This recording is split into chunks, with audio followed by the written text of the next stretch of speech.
Salut Georges, salut Laurent, vous êtes où là actuellement? Ben écoute, là on est dans la délégation du CICR à Tripoli, hein, c'est dans un quartier qui s'appelle Noflin, un quartier résidentiel de la capitale. Bon, et alors quelle est la situation en ce moment? Comment évoluent les choses? Bon, si tu veux, les choses à Tripoli évoluent extrêmement rapidement, hein. On a recouvré une certaine, je dirais, une certaine normalité dans le quotidien, même si on constate évidemment une très forte présence d'éléments armés, hein, partout en ville, des checkpoints, etc. Mais au point de vue, je dirais, des tirs, des hostilités en tant que telles, maintenant Tripoli c'est terminé depuis 2 semaines maintenant, même si bien entendu le conflit continue, hein, comme tu le sais très bien, le conflit continue, mais il se focalise aujourd'hui autour de villes de Sirte, de Bani Walid, de la région de Joufra, et aussi dans le sud, vers l'oasis de Saba. Et alors concrètement, quels sont... Ouais, je suis passé hier de Tunisie à Tripoli, alors je confirme tout à fait ce que dit Georges. La route, elle est, alors tu vois évidemment toutes sortes de témoignages du conflit passé, avec des bâtiments qui sont par terre, d'autres qui sont écornés par les conflits. Il y a, je sais pas, une quinzaine de checkpoints sur cette route, mais les gens sont extrêmement aimables, souriants. Évidemment, c'est le nouveau drapeau syrien partout, libyen partout, et mais ça passe sans aucune difficulté. Et alors concrètement, qu'est-ce qu'on est en mesure de faire? Qu'est-ce qu'on est en train de faire tant sur le volet de l'assistance que sur le volet de la protection? Alors, concrètement, aujourd'hui, je dirais, pour les zones qui sont toujours, hein, qui font toujours le théâtre d'affrontements armés, c'est la priorité, bien entendu. On est en train de développer le maximum de contacts tout azimut pour pouvoir accéder à ces régions. Donc accéder à la ville de Sirte, accéder à la ville de Bani Walid, parce que là, ce sont des centres urbains. On a évidemment des très fortes préoccupations par rapport à la population civile de ces centres, et vu les hostilités qui se déroulent dans de telles situations, il est évidemment capital qu'on puisse avoir accès pour pouvoir apporter l'assistance traditionnelle nécessaire, notamment l'assistance médicale pour les structures hospitalières, compte tenu du fait que les rapports que l'on reçoit par voie téléphonique font état d'un nombre important de blessés, hein, blessés civils, blessés militaires, qui, si on n'est pas en mesure de pouvoir apporter l'appui nécessaire, risque évidemment de manquer, hein, de ce type d'assistance. Et puis, bien entendu, pour adresser les autres questions dans le domaine de l'assistance, on parle de villes qui sont quand même assiégées, et certes, il y a une possibilité pour la population de bouger, une partie de la population a pu quitter, mais il en demeure pas moins qu'il y a toujours une présence de civils dans ces villes. Et puis, bien entendu, c'est notre principale préoccupation dans l'actualité. Ça, c'est pour le domaine de la protection et de l'assistance dans les zones du conflit. Maintenant, partout ailleurs dans le pays, y compris à Tripoli, on poursuit nos activités dites de protection, de visite de prison, si tu veux. Et ça, c'est un gros dossier sur lequel on est engagé maintenant depuis pas mal de temps, hein, ailleurs dans le pays, et puis à Tripoli plus récemment.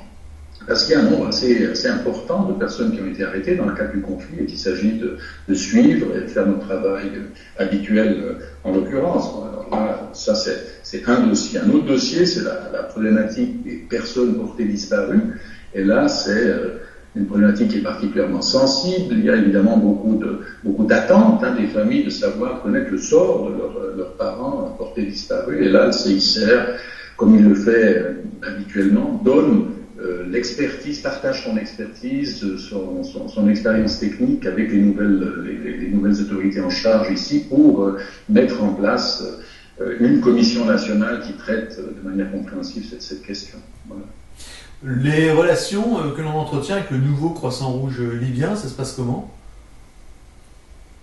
Alors écoute, les relations avec le Croissant Rouge libyen, qui a toujours été durant toutes les phases, hein, de ce conflit un partenaire, elles sont toujours bonnes, dans le sens où elles sont aussi du même dynamisme, hein, qui caractérise un peu la société civile libyenne, hein. Donc il y a beaucoup d'engagement, beaucoup de volontaires qui ont rejoint les rangs du Croissant Rouge libyen et qui sont tout à fait enthousiastes à participer aux différents types d'activités humanitaires que j'écrivais tout à l'heure, surtout dans le domaine de l'assistance, bien entendu. Et puis, il s'agit évidemment de consolider ce partenariat pour qu'on puisse aussi leur donner tout le soutien nécessaire pour renforcer leur capacité d'agir dans des situations d'urgence, de procéder à des activités de distribution de biens, etc. Alors Laurent, la semaine prochaine on fait un débat 5 à 7 consacré à la Libye avec Ronnie Broman, Hasni Abidi et puis Maurice Michel.